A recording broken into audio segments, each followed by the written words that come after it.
Attention gamers, if there was a tier list for things that League of Legends players hate, I feel like range top laners would be right at the tippy top with League of Legends itself, to the point where there's probably some super obvious loading screen tip out there about how Quinn players are the butthole of the bane of the rift, as every time I release a video on one of these champs I get a bunch of PTSD pouting in my comments as if all top laners were scarred at a young age, conditioned to look at a slideshow of Teemo faces as Daddy Darius King of Top pulls their fingernails off one at a time. I don't know what BS hazing takes place on that idiot island, but what I do know is that the other day when I was counting to 4 repetitively, I was reminded of the raw adrenaline that rushes to the tip of my own small pork sword as I run down some slow shitter courtesy of the summoner spell Ghost. Which made me think I can amplify the level of whole assness of playing a ranged top laner by saying pass to Flash and rocking Ghost to run those piggies down in lane so they can't get away from the scarred memories, muahaha. Then to domino effect the douchery, I crafted the magical mega movement speed runes consisting of the count to 3 get a swift skippity, amplified by the cocaine enema when you go Ghost all big boy boosted by a little celerity, and I had crafted the newest god tier thing to piss off League players because at this point you are no longer a champion, you are a boss, which reminds me of that time I won 1,000,000 RP. On Summoner's Rift, which of these champions is more like a boss? Well, considering 3 of them could get one shot by a bard's fart, you are making this easy. See, the Chad Chippendale set. Is that your final answer? Yeah, British robot Reg, I know it's right. Give me the next question. Okay, for 125,000 RP, what is the best way to pass time on your mobile phone? A. Watching chicks dance on TikTok. B. Texting in X. C. Inting on Wild Rift. D. Playing Raid Shadow Legends. Reg, can I use my lifeline to get more information on D? I'd like to ask an expert. Rated M for mature. Forget everything you know about mobile games and get ready to raid. Explore, collect, and fight. Choose your champions. Defeat terrifying bosses. Raid Shadow. Okay, it's clear to me now. D, final answer. As my solo queue teammates like to say, go next. There are over 600 champions in Raid Shadow Legends, but which of these is a boss? Well, I know a lot about Warmaiden. Don't ask why. Gaelic is the face of Raid, not a boss. Asal isn't even a champ in League of Legends at this point, which means Sir Galaroth, the Guardian of the Arcane Keep, is it? He's actually a good guy, a noble paladin protector of potions.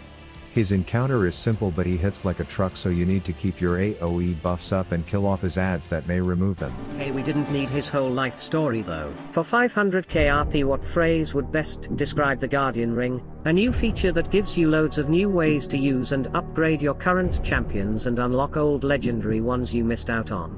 See updates coming to Raid this month. Final answer. And for all the marbles, what will you get if you use Rav's link in the description or scan his QR code to try Raid? B. XP Silver Energy Shards and Konaru if you use the link. Congrats, you just won 1,000,000 RP. Yeah baby, finally I can get everything I ever wanted. You're disgusting. Raid Shadow Legends. Okay gamers, if you stuck with me through the ads, I just want you to know that I appreciate you and would love if you found a timestamp poster in the comments and publicly cursed them to eternal virginity with daily poops of the pants, and let's get into this flashless fiasco. Now round numero uno, I chose to play the Chode Poison Shit Spitter, and as I went chipper skipping over to the brush, elated like I just took a dank dump, but a little evil like I didn't wash my hands after and plan on touching their top laner, but to my surprise Jackie was already half chubbed meat spinning his stick at me, so we exchange a few words, and despite me wanting to get one more slobber shooter down his mouth, he backed off. But the theme of range top laner domination quickly ensued, me having him playing 2 galaxies behind his wave as I uncontestedly pushed in and decided that I will be a capital D dickface and pay an early visit to their echo in his neck of the woods, only for him to notice the hole in the bottom of the pizza box before I could slip my wiener through it and open it up. But it turns out he still wanted to eat this cheesy pie, so I empty my investment account of cooldowns and give him a demonstration of why he gets shit on 9 out of 9 times in a fight like this. Then as you can see, my jungler is attempting this thing he read about once called a gank, but he is forgetting some of the details around it being a surprise or not wasting an exorbitant amount of time when the wave is pushed up. But hell, he has his marker set on their support luck, so logically he is gonna stay up here until we kill this Jackie, so I do my part of keeping the homeless man in lane as Kindred contributes by repositioning and then failing to understand that standing 2 inches to the right would have kept his secret safe, but he wanted to make this interesting by forcing my sums just to step in panting out of breath to ensure his dumbass was okay. So I head back to lane to continue the terror and bam lamppost Lenny over here Finn to push his ult and whack me with his HOA approved light pole, but I think if Trump were watching this he would say that trade was worse for Jax than NAFTA was for the US. That's a politics joke, don't cancel me. I just googled worst trade agreement ever, but anyways, this rogue blueberry had his chance to surprise dead bitch me out of the bushes, so it was my turn to pop out and lure him straight back into the poison ivy I so delicately laid out as I activated Gosu Ghost Speed the Kite. The unemployed knight, and that, fellas, is how to cheese a fight. You can see my jungler has made his way back for another classic kindred gank, which means jack shit to Jax because he definitely put cameras in those weeds, which long story short results in some drama just south, but thankfully David Blaine's weekend pussy has learned enough from him about how to make people disappear, and so despite the wind shitter doing the airborne tango with her, I hawkle some of last night's McDonkeys in his face for the kill. And in case it wasn't abundantly clear that my kindred was the product of some dumb blonde buying and inserting donkey semen up her hoo-ha for the TikTok views, I think this ult should contribute to the heaping pile of evidence proving that's exactly what happened, but I had to remain focused on my objective here, which was prairie dogging around bad guys acting like I wanted some beef, only to back off and say whoa, I'm a pacifist, while secretly sticking to my true objective of deploying the sick cunt fungus and hoping people trip on it until I catch an echo tied up trying to remember which button sends him back in time as I send him back to base, because I need to make sure this yasshole is covered in my saliva before he leaves us too.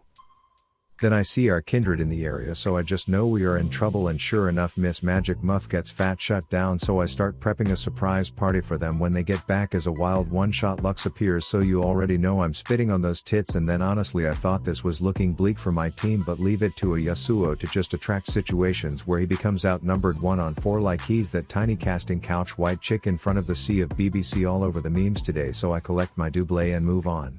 I head mid as LeBlanc becomes la dead bitch before I see Jackie over here going full helicopter homicide status, so I make sure Jin lives to count to 4 another day, and then I have a follow-up meeting with Marty McFly to see if he found his ult button, and sure enough he did, which means my small hobbling ass is going to ride the Greedy Boy Express all the way past Tier 1 station because I want the kill that gets stolen by that ungrateful swine I just saved. Wild Windshitter is on the menu again, but I turn my nose up saying I'm sick of that and want Star Spangled Blonde Booty instead, and considering Ghost has a refresh element on takedowns, I am still riding the full effects of a caffeine enema, which eventually drives me straight into the Thresh Lantern Loiterer, and boy oh boy did I save some spitballs for that slut. Then Echo is all like, yo, did you see me in the Imagine Dragons video? And we were all like, yeah, Jinx outdone you sir. Side note, I wouldn't advise pancaking on top of an ulting Echo, but it did work out. Then I sneak down south to see how the discount Walmart warrior is doing, you know, a Gary vs Ash rendezvous, and despite not having flash I believe my dickhead runes are enough to stay right in this guy's face until he knows this hamster is daddy. And while this small adventure might have attracted a gang looking to play grab ass with my guinea pig gooch hairs, there's something to be said about flying around in fights faster than a self-proclaimed Keemstar as your team looks theirs in the eyes and says, y'all getting fucked tonight. And with that, game 1 was a great success. So round 2 I decided to try Quinn, but it's important to note that taking Ghost instead of Flash comes with the responsibility that you won't desk pop it immediately out of the shrubs, get mocked by a chick with abnormally long legs, then ganked by a frolicking fawn distracted by her ward, and then ring around the rosy by that same camping caribou. #FML go next. This one started off better. I was against Cyan dressed up like something that meteorologists dream about and then wake up just marinated in their own sleep jizz, and after a short parkour trade consisting of so many misplays I could try out for an LCS squad, I end up deeming it a good opportunity to ask him to describe Casper, to which he says Ghost. And I'm like, you're goddamn right, as I chase him down and oh so calculatedly calculate that Triumph will save me from being tower tapped as I escape. Then I have the loved of Uber, so I have it take me to mid to watch a depressed toddler fight with one who has an Ambien addiction until it's time for me to intervene by holding exhaust until precisely after baby Rapunzel gets shut down so I can kill that sad shitter myself, and that, my friends, is the definition of solo queue. Turns out this overweight Sapphire was organizing a protest of Gryffindor babies to tear down a statue that he wasn't going to attend himself, so I ghost in there and make sure such weak pussy antics of not walking the walk when you talk the talk to those young impressionable hooded midgets is punished, as I show him how there is no running from the range with this small summoner spell change as I win the exchange. It's then worth noting that the 8-eyed 8 IQ Sword Lord comes flying in for a gigaspeed anus inspection, but I parkour that piece of shit and tag my tower in for the duplex. Down south it looks like Icy Ivy has escaped the darkness, but the raw greed on that frozen skank lands her in a perfect spot to get a prompt love dove dicking as I snort her dead frosted pubes to phase rush me over to Ellen DeGeneres, the newest dead bitch on the rift. But Bedazzled Cyan has one item, which means I can no longer do damage to him, so when the smoky horseshoe that I ordered gets delivered by a dramatic entrance, I kind of just pretend I'm like a chew toy rawhide bone and the Cyan is a hyperdog as the groomer is trying to trim his ballsack hairs, lofting myself in front of his face to keep him distracted while Barber Nocturne continues the job until it's time for me to get all the credit as I swoop back in and dart the douche to death. Then that levitating Jolly Rancher is caught again and all I wanted to do was contribute, but turns out I got stuck spectating from behind a stupid tree, and that, as you probably can guess, prompted the quitters quorum out of these losers.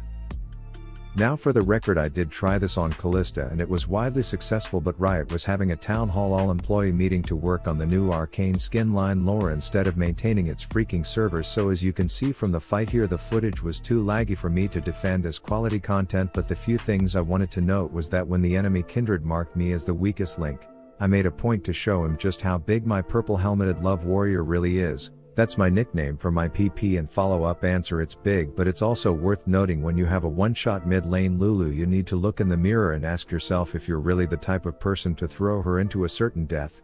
Yes you are. Thanks for watching and please consider subscribing if you enjoyed. Rav out. Tabby boy, I'm in your crib with the blappy boy. Talk to me slick and I'm popping your pappy. If happy talk back, then I'm taking your Grammy, and boy oh boy, I'll make her happy. Let's go.